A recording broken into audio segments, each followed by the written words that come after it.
ॐ जी। भूर्भुवः स्वः तत्सवितुर्वरेण्यं भर्गो देवस्य धीमहि धियो यो नः प्रचोदयात्। ॐ शांति शांति शांति। ऊपर की हिंदी तो नहीं पढ़नी है, सिर्फ संस्कृत पढ़नी है। जी। ॐ तस्य निश्चिन्तनं ध्यानं सर्वकर्म निराकरणम् आवाहनं निश्चलज्ञानम् आसनं समुन्मनीभावः पाद्यं सदा सदा मनस्कमर्घ्यं सदा दीप्तिः आचमनीयं वराकृतप्राप्तिः स्नानं सर्वात्मकत्वं दृश्यविलयो गन्धः दृग्विशिष्टात्मनः अक्षताः चिदादीप्तिः पुष्पं सूर्यात्मकत्वं दीपः रसैकीकरणं नैवेद्यं निश्चलत्वं प्रदक्षिणं सोऽहं भावो नमस्कारः परमेश्वरस्तुतिर्मौनं सदा सन्तोषो विसर्जनम् एवं परिपूर्णराजयोगिनः सर्वात्मकपूजोपचारः स्यात्। सर्वात्मकत्वम् आत्माधारो भवति सर्वनिरामय परिपूर्णो अहमस्मि इति मुमुक्षाणां मोक्षैः सिद्धिर्भवति इत्युपनिषत्। अर्थात ओम तस्य निश्चिंतनम ध्यानम, उस आत्म तत्व का सतत चिंतन करना ही उसका ध्यान है, या ध्यान है। उसका ध्यान क्या? ध्यान ध्यान हमारा क्या है कि उस आत्म तत्व का सतत चिंतन करते रहें। सर्व कर्म निराकरणम आवाहनम, समस्त कर्मों का निराकरण ही आवाहन है। यानी कर्म तो करें लेकिन निष्काम भाव से करें। जहां तक मैं समझ रही हूँ कि निष्काम भाव से समस्त कर्म करते हुए जीवित रहें, यही उनका आवाहन है। क्योंकि यदि हम अपने कार्य को जितने ही अच्छे प्रकार से करते हैं, यानी हम उस ईश्वर को सबके सामने प्रस्तुत करते हैं। निश्चल ज्ञानम आसनम, अविचल ज्ञान ही आसन है। अगर हमारा ज्ञान अविचल है, यानी हमारा आसन लग गया। आसन सिद्धि क्या है? कि हमारा ज्ञान अविचल हो, उसमें कोई विचलन ना हो। समुन्मनी भाव पाद्यम, और उस सन्मुख रहना, उस परमात्मा के और हमेशा सन्मुख रहना, हमेशा उसके चिंतन को करके ही कोई कार्य करना ही पाद्य है। सदा मनस्कम अर्घ्यम, और हमेशा अन्य मनस का अर्थ होता है जो दूसरी ओर काम लगा रहे, और सदा मनस नहीं, सदा उसी में लगा रहे। यही मनोयोग, हमारा मनोयोग उनकी ओर है, वही अर्घ्य है। सदा दीप्ति आचमनीयम, और आत्मा की निरंतर दीप्ति ही आचमन है। आचमन जो हम 3 बार करते हैं, अगर निरंतर हमारे अंदर आत्मा प्रज्वलित है, उसकी अग्नि हम देख रहे हैं, तो वही आचमन है। वराकृत प्राप्त स्नानम, वराकृत यानी श्रेष्ठता, श्रेष्ठता की प्राप्ति ही स्नानम, बिल्कुल श्रेष्ठ हो। जो भगवान जैसा श्रेष्ठ है, गायत्री मंत्र में पढ़ते हैं ना, वो श्रेष्ठ है, सबसे श्रेष्ठ है। तो उसकी प्राप्ति ही स्नान है, यानी उस श्रेष्ठत्व को अपने अंदर जागृत करना ही स्नान है।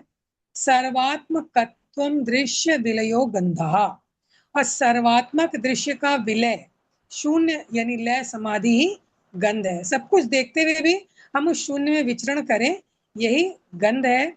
दृग विशिष्टात्मना अक्षता, विशिष्ट नेत्र, अंतर नेत्र ही अक्षत हैं। ये अंतर नेत्रों से ही हम उन्हें अक्षत समर्पित कर रहे हैं। हमारे अंतर नेत्र खुल जाए। वो कहा जाता है ना कि मनुष्य के चेहरे पर दिखने वाली आंखें तो सिर्फ आंखें हैं, लेकिन यदि उसके पास रियल में ज्ञान है, वही व्यक्ति नेत्रवान है। वो अंधा होकर भी नेत्रवान है जिसके पास ज्ञान है। सूर्यात्मकत्वम दीपः, हाँ ये तो शायद मैं पढ़ दी ना। अक्षत है, दीप्ति पुष्प, सूर्यात्मकत्व ही दीप है। मतलब अपनी आत्मा में उस सूर्य को हमेशा चमकता हुआ महसूस करना ही हमें उसको दीप चढ़ाना है, उसको दीप दिखाना है। परिपूर्ण चंद्रामृत रसैकी करणम नैवेद्यम, पूर्ण चंद्र और उसके अमृत रूपी रस का एकीकरण ही नैवेद्य है। पूर्ण चंद्र और उसके अमृत रूपी रस का एकीकरण, यानी उस रस को अपने अंदर धारण करके हमारा सारा जीवन चले, सारा दैनिक और जीवन का व्यवहार हो, वही नैवेद्य है। निश्चलत्वम प्रदक्षिणम, निश्चलत्वम प्रदक्षिणम। हालांकि इसमें इसका अर्थ लिखा हुआ है कि उसकी सुनियोजित गतिशीलता ही प्रदक्षिणा है, लेकिन संस्कृत में है निश्चलत्वम प्रदक्षिणम, यानी निश्चल भाव से उसमें स्थित रहना ही उसकी प्रदक्षिणा है। सामान्य रूप से हम शरीर को नहीं भी घुमा रहे हैं, लेकिन अगर निश्चल रूप से इसको सुनियोजित गतिशीलता, ये तो सारे ग्रह नक्षत्रों की सुनियोजित गतिशीलता ही होती है। आत्मा के लिए शायद यही कहा गया है कि निश्चल भाव से उस आत्म तत्व को हमेशा देखते रहना है, उसकी प्रदक्षिणा है। सोहम भावो नमस्कारा, उसका सोहम यानी मैं ही ब्रह्म हूं, मैं वही ब्रह्म हूं और वही मेरे अंदर है। सोहम भाव जो बार बार हम लोग पढ़ते भी हैं, अगर वो जागृत हो जाए तो वास्तव में हम ईश्वर को नमन कर रहे हैं, तभी वो रियल नमन वही है। परमेश्वर स्तुतिर मौनम, और मौन रह जाना ही उसकी स्तुति करना। मौन रह जाने का मतलब मौन में ही उसका स्वर सुनाई देता है, तभी वो रियल स्तुति कही जाती है। सदा संतोषो विसर्जन, और हमेशा संतुष्ट रहना ही विसर्जन है। हमेशा हर भाव में संतुष्ट रहना, सुख हो दुख हो, जय हो पराजय हो, लाभ हो हानि हो, आपत्ति हो विपत्ति हो, संपत्ति हो, सब में संतुष्ट रहना विसर्जन है। एवं परिपूर्ण राजयोगिना सर्वात्मक पूजोपचार स्यात्, इस प्रकार परिपूर्ण राजयोगी का सर्वात्मक पूजा उपचार ही उस आत्म तत्व का आधार है। माने ये जो ऊपर जितना ये अर्घ्य पाद्य आचमन अक्षत नैवेद्य दीपक, इस प्रकार से पूजन करना ही उस आत्म तत्व का आधार है। अपना भी आधार वही है, क्योंकि हमारे अंदर भी वही है। सर्व निरामय परिपूर्णो अहम अस्मि इति मुमुक्षूणाम मोक्ष एक सिद्धिर भवति। निरामय यानी निरोग रहना, समस्त रूप से क्या लिखा, समस्त आदि व्याधियों से रहित मैं परिपूर्ण ब्रह्म हूं। अहम परिपूर्णो ब्रह्मा अस्मि इति, मैं परिपूर्ण ब्रह्म हूं, ऐसा भाव रखने से ही मुमुक्षुओं यानी मोक्ष के अभिलाषियों की मोक्ष प्राप्त करने की अभिलाषा सिद्ध होती है। वाह, मैं सभी प्रकार से आदि व्याधि से रहित हूँ, पूर्ण ब्रह्म हूँ। बाकी जो आदि व्याधियां हैं, जो भी परेशानियां, जो कुछ भी है, वो सभी शरीर की हैं, और मैं तो परिपूर्ण ब्रह्म हूँ। और उस ब्रह्म को, उस आत्मा को ही सब में देखते रहना, ऐसा भाव रखने से ही मोक्ष के अभिलाषियों की मोक्ष प्राप्त करने की अभिलाषा सिद्ध होती है। इति उपनिषद, यही उपनिषद है, यही तत्व ज्ञान है। इति आत्म पूजोपनिषद समाप्ता। बहुत बहुत सभी को धन्यवाद मेरी बातें सुनने के लिए। जी दीदी, जो समझ धन्यवाद में दीदी। आया थोड़ा बहुत मैंने बताया। जी दीदी।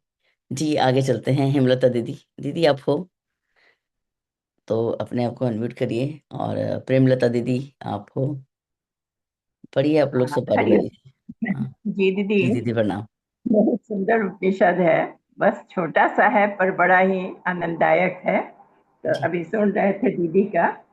हमने पहले से तो तैयारी नहीं की थी, लेकिन अभी दीदी का सुना तो कुछ जो थोड़ा बहुत समझ में आया उस पर थोड़ी सी चर्चा करना चाहेंगे। जी है बड़ा आनंददायक। लेकिन सबसे पहले तो इस उपनिषद में काया में स्थित आत्म तत्व जो है, उसी आत्मदेव की पूजा करने की, उपासना करने की विधि समझाई गई है। तो इसको हम लोग थोड़ा सा समझ लें कि जीवन के विभिन्न क्रियाकलापों को ही पूजा आराधना बना लेने के कौशल को कैसे समझना है, कैसे करना है। हम लोगों को तो अब यह समझ ही लेना चाहिए, क्योंकि जैसे जैसे लोग बुजुर्ग होते जाते हैं, शरीर थकता जाता है, तो फिर आत्म देवता की उपासना, साधना, आराधना ही सीखना होगा। जो खाओ वही प्रसाद, जहाँ चलो वही परिक्रमा, यह भाव कितना सुंदर कबीर का दोहा है आनंदमय कोश की साधना में। तो वही बात यहाँ समझाया गया है शब्दतः अक्षरशः। इसी से मोक्ष प्राप्ति का कल्याणकारी पथ भी प्रशस्त हो जाता है। तो यहाँ दिया गया कि उस आत्म तत्व का सतत चिंतन करना ध्यान है। ऐसे भी हृदय चक्र में दो जगह मुख्य रूप से लोग ध्यान करते हैं, एक आज्ञा चक्र में, एक हृदय चक्र में। हालांकि यहाँ सभी उच्च स्तरीय साधक बैठे हैं, सभी को अनुभूति होगी। हृदय चक्र में ध्यान, सतत निरंतर ध्यान करने से क्या भाव अनुभूति बनती है? संवेदना जागृत होती है, श्रद्धा भक्ति जागृत होती है। आज्ञा चक्र में ध्यान अगर केंद्रित ज्यादा किया तो प्रज्ञा जागरण होता है और बुद्धि विवेक सक्रिय होती है। जो हम पढ़ते हैं अच्छी तरह से समझ में आने लगता है, स्वाध्याय समझ में। ये अपनी भाव अनुभूति हुई। तो यहाँ कहा गया है कि आत्म तत्व की ओर, आत्मा की ओर ध्यान एकाग्र करना ही उसका ध्यान है। समस्त कर्मों का निराकरण ही आवाहन है। हम सभी कर्मों से, सभी विषय विकारों से अगर हट जाएं, उसमें डूबे नहीं, तो वो उनका आवाहन हो गया। निश्चित रूप से विषय विकार से अगर अपना ध्यान हटाएंगे तभी वहां हमारा मन एकाग्र होगा। तो यह आवाहन है। और जो समाप्त होने वाला नहीं ज्ञान है, अविचल ज्ञान है, वो उनका आसन हो गया। तो हम आसन समर्पित करें। उस आत्म तत्व के प्रति सदा उन्मुख रहना उनका पाद्य हो गया। तो हम उनके तरफ उन्मुख रहें, केंद्रित रहें, उन्हीं की तरफ ध्यान दिए रहे, अंतश्चेतना की तरफ, आत्मा की तरफ। तो वो क्या हो गया? उनके लिए पाद्य हो गया। पैर धोने के लिए जो जल दिया जाता है वो हो गया पाद्यम समर्पयामि। उस ओर जो सदैव मनोयोग अगर रखे रहते हैं, एकाग्र चित्त आत्मा पर केंद्रित हो जाते हैं, तो वह अर्घ्य हो गया, हाथ धोने के लिए जल दिया गया। आत्मा की निरंतर दीप्ति ही आचमन है। कितनी सुंदर बात कही गई है। आत्मा की निरंतर दीप्ति, दीप्ति कहते हैं श्रद्धा भक्ति को, दीप्ति कहते हैं ध्यान करते हैं पंचकोशीय साधना में, तो उसमें आता है, विज्ञान में कोश में दीप्ति शब्द आता है। तो दीप्ति का अर्थ वहां यही बताया गया है, सहृदयता, श्रद्धा भक्ति, ये दूरदर्शिता, ये सारी बातें दीप्ति का पर्यायवाची शब्द है। तो आत्मा की निरंतर दीप्ति ही आचमन है। हमारी भक्ति, हमारी सहृदयता ही उनका आचमन है। कुल्ला करने के लिए हमने आचमन समर्पित किया। श्रेष्ठता के प्रति प्राप्ति, अगर हमने श्रेष्ठता प्राप्त कर लिया है, उत्कृष्टता की ओर हमने चलना शुरू कर दिया है, तो वह उनका स्नान हुआ। स्नानम समर्पयामि, हम उनको स्नान कराते हैं। सर्वात्मक दृश्य का विलय हो जाना, मतलब वो सारे चित्र विचित्र अगर हमारी दृष्टि से समाप्त हो जाती है, हम शून्य की अवस्था में पहुंच जाते हैं, तो वह गंध की स्थिति बनती है, खुशबू आने लगती है। वहां चंदन समर्पित हम कर देते हैं। विशिष्ट नेत्र से अंतर्दृष्टि हमारी अक्षत हो गई। साक्षी भाव, अंतर्दृष्टि, वही अंतर्दृष्टि जहाँ हमने पढ़ा हुआ है कि अंदर जो धागे के रूप में एक माला के मनके के अंदर जो धागा रहता है, वही अंतर्दृष्टि होती है। उसी में हम सभी बंधे रहते हैं। तो वो अंतर नेत्र ही अक्षत का रूप ले लेता है। चित्त जो है, चैतन्य जो है, चैतन्य सहृदयता, सक्रिय सहृदयता चित्त की जो है, सो वह पुष्प हो गया, या चैतन्य श्रद्धा जो हो गया। अभी जो जागृत सक्रिय श्रद्धा हमारी है चित्त की, वही पुष्प के रूप में हम अर्पित करेंगे। उस आत्म तत्व का सूर्यात्मक तत्व ही दीपक है। उस आत्म तत्व जो सूर्य का अंश है, तो उस सूर्य के साथ जब एकात्मकता की भाव जब हमारी परिपुष्ट हो जाती हैं तो वह हमने दीपक के रूप में समर्पित कर दिया। पूर्ण चंद्र और उसके अमृत रूपी रस का एकीकरण ही नैवेद्य है। हमारे अंतःकरण की शीतलता, पवित्रता, चंद्रमा का क्या गुण है? शीतलता का गुण है। तो वह शीतलता अमृत रूपी रस का के साथ अगर हमने मिला दिया, आत्मा के साथ मिला दिया, तो वही नैवेद्य बन गया। इसकी सुनियोजित गतिशीलता ही प्रदक्षिणा है। एक सुनियोजित ढंग से जो सक्रियता बनी रहती है, यह प्रदक्षिणा हो गया। उसका सोहम, मैं वही ब्रह्म हूँ, यह भाव जब हमारा जागृत होता है तो यह भाव नमन की स्थिति बना देती है। साष्टांग नमस्कार हमारा समर्पित हो जाता है जब हम वही हैं, जो वही, मैं वही ब्रह्म हूँ। जब यह भाव हमारा जागृत हो जाता है तो वह नमस्कार हो जाता है। मौन, अंतर्मुखी रहना उनकी स्तुति हो जाती है। बिल्कुल मौन, यही स्तुति बनती है। सदैव संतुष्ट रहना उनका विसर्जन हो जाता है। अब परिणाम स्वरूप हमें क्या प्राप्त होता है इस तरह की पूजा विधि व्यवस्था से, इस भाव से? तो हमें संतुष्टि, शांति, तृप्ति, पुष्टि आदि सारे प्राप्त हो जाते हैं। तो ये सदैव संतुष्ट जब रहने की स्थिति बन जाती है तो यही विसर्जन विलय का भाव हमारा बन जाता है और वह विसर्जन वाली प्रक्रिया हमारी पूरी हो जाती है। इस प्रकार राजयोगी का सर्वात्मक पूजा उपचार आत्म तत्व का आधार है। एक हठ योग करते हैं, एक राजयोग करते हैं। तो ये राजयोग की यह पूजा विधि सर्वात्मक पूजा बताई गई। यही उपचार विधि आत्म तत्व का आधार है। इसी पर आत्मा टिका हुआ है। समस्त आदि व्याधियों से रहित। किसको आदि व्याधि लगता है? शरीर को लगता है, स्थूल तत्वों को, नश्वर चीजों को, नश्वर तत्वों को लगता है। लेकिन मैं तो पूर्ण ब्रह्म हूँ, मैं तो आदि व्याधियों से दूर हूँ। जब ऐसा भाव प्रगाढ़ हो जाए तब क्या होता है? मुमुक्षुओं को, जो मोक्ष के अभिलाषी हैं, उन्हें मोक्ष प्राप्ति करने की अभिलाषा सिद्ध हो जाती है। तो यह आत्म पूजोपनिषद का यही तत्व ज्ञान है, यही सार है। यह आत्म पूजोपनिषद समाप्ता।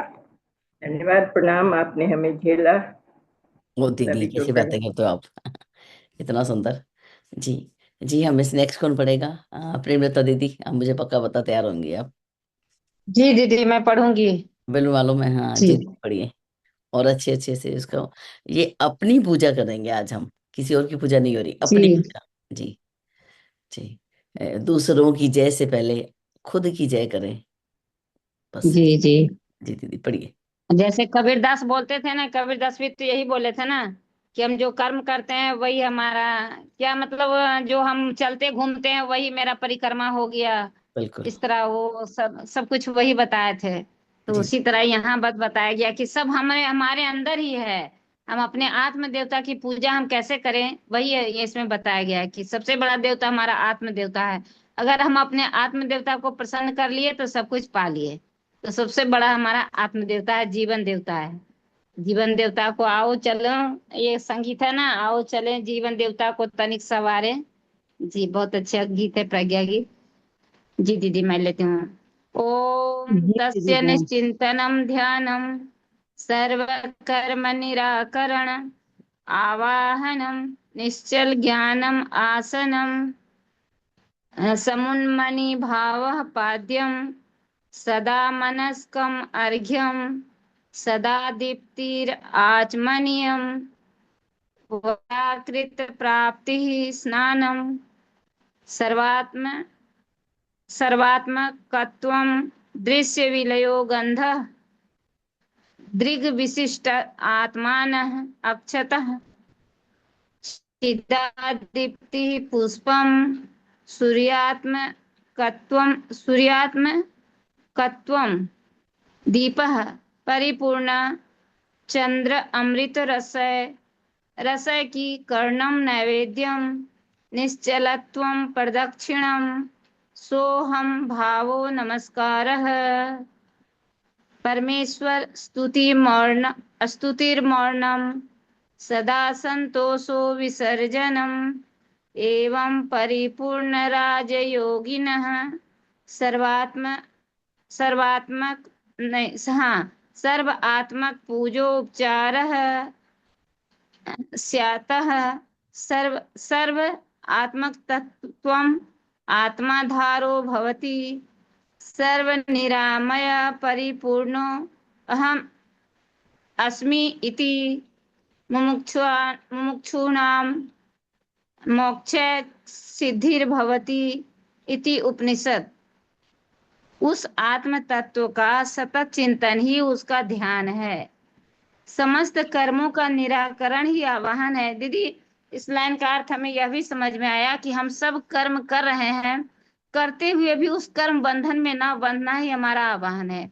सब कर्म हम कर रहे हैं, लेकिन हम उसको कहें कि नहीं, वो सब करता धरता वो ईश्वर ने किया है, हमने कुछ नहीं किया, वही उसी का कर्मों का निराकरण ही हमारा आवाहन हो गया।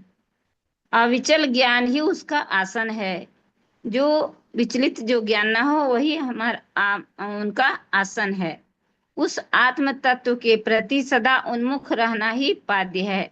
सदा उसी में ध्यान करना उनका पाद्य करना है, पैर धोना। उस ओर सदैव मनोयोग ही अर्घ्य है। हमेशा आत्म तत्व की ओर, आत्मदेवता की ओर ही ध्यान लगाना हमारा अर्घ्य है। आत्मा की निरंतर दीप्ति ही आचमन है। आत्मा में हमारे अंदर वह प्रकाशित आत्मा जो है हमारा हमेशा प्रकाशित है, प्रकाश से भरपूर है, वही हमारा, ऐसा हम ध्यान लगाएं तो वही हमारा आचमन हो गया। श्रेष्ठता की प्राप्ति ही उसका स्नान है। हमेशा हम श्रेष्ठता की ओर बढ़ें, यही स्नान है। सर्वात्मक दृश्य का विलय, जो देखते हुए भी, जो देख रहे हैं लेकिन उसमें हम सम विषम ना हो। हम निगेटिव देखें, पॉजिटिव कुछ भी देखें, दुख सुख में हम सम रहें, सम भाव में रहें। शून्य भाव में लय समाधि, मतलब निर्विष समाधि। हम उसमें किसी चीज में भी हमारा मन इधर उधर डिगे नहीं। वही दृश्य का देखते हुए भी उसका विलय हो जाना ही गंध है। विशिष्ट नेत्र, अंतर नेत्र ही अक्षत है। हमारा ज्ञान चक्षु जब खुलता है वही हमारा अक्षत है। चित्त चैतन्य दीप्ति ही पुष्प है। जो हमारे अंदर चेतना है वही पुष्प हमारा है। उस आत्म तत्व का सूर्यात्मक तत्व ही दीपक है। सूर्य भगवान जो उगते हैं, उनके प्रकाश को हम अपने अंदर धारण करें, उसका हम अनुभव करें कि जिस तरह सूर्य का प्रकाश चमक रहा है, उसी तरह हमारे अंदर भी आत्मा का प्रकाश फैला हुआ है, हमारे अंदर भरा हुआ है, वही दीपक है। पूर्ण चंद्र और उसके अमृत रूपी रस का एकीकरण ही नैवेद्य है। पूर्ण चंद्रमा, जिस दिन पूर्णिमा का चंद्र रहता है उस दिन कितना शीतलता बरसता है, उस दिन चंद्रमा पूर्णिमा के दिन।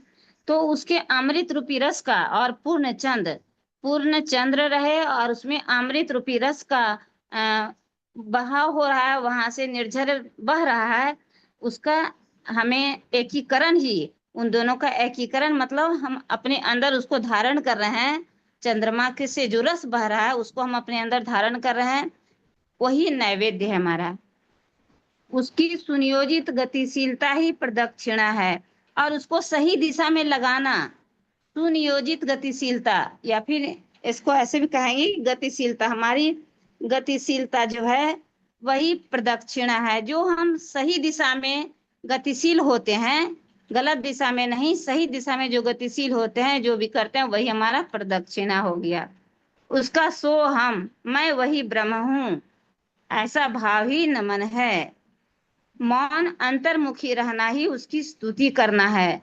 हम हमेशा मौन रहे, सिर्फ वाणी से नहीं, अंतर्मुखी से, हम अंदर से मौन रहे, अंतर में उठा पटक बहुत नहीं चलता रहे, तो उसी को स्तुति करना कहते हैं।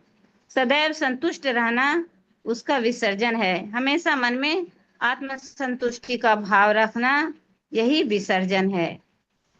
इस प्रकार परिपूर्ण राजयोगी का सर्वात्मक पूजा उपचार हो, उस आत्म तत्व का आधार है। इस जितने प्रकार बताए गए हैं उन सभी का राजयोगी का सर्वात्मक पूजा, वो परिपूर्ण राजयोगी मतलब रास्ते उनका ये आत्म तत्व का सर्वात्मक पूजा, इन सभी विधियों से जो पूजा उपचार हुआ तो वही हमारा आत्म तत्व का आधार है। समस्त आदि व्याधियों से रहित मैं पूर्ण ब्रह्म हूँ, मैं पूर्ण स्वस्थ हूँ, मैं पूर्ण निरोग हूँ, ऐसा मन में भाव रखना ही हमारा लिए मैं पूर्ण ब्रह्म हूँ, ऐसा भाव रखा जाता है कि हम पूर्ण निरोग हैं। सभी व्याधियों से यदि हमारे अंदर व्याधि नहीं है तो क्या है, मैं पूर्ण ब्रह्म हूँ। ऐसा भाव रखने से ही मुमुक्षुओं, मोक्ष के अभिलाषियों को मोक्ष प्राप्त करने की अभिलाषा सिद्ध होती है। ये सारे कुछ मिल गए हमें और मैं व्याधियों से रहित भी हूँ, तो मैं वही ब्रह्म हूँ, पूर्ण ब्रह्म हूँ। और ऐसे ही अभिलाषा, यह जो मोक्ष चाहते हैं उनके ऐसे अभिलाषियों का मोक्ष प्राप्त करने का यह अभिलाषा सिद्ध होती है, उनकी अभिलाषा पूर्ण होती है। जो ऐसा ऐसा भाव, इतने भाव जो अपने अंदर रखते हैं, धारण करते हैं, उनकी मोक्ष प्राप्त करने की अभिलाषा सिद्ध हो जाती है। यही उपनिषद तत्व ज्ञान है, यही उपनिषद तत्व ज्ञान है। धन्यवाद दीदी, सभी को प्रणाम। मैं जो भी बोली गलत सही क्षमा करेंगे। धन्यवाद।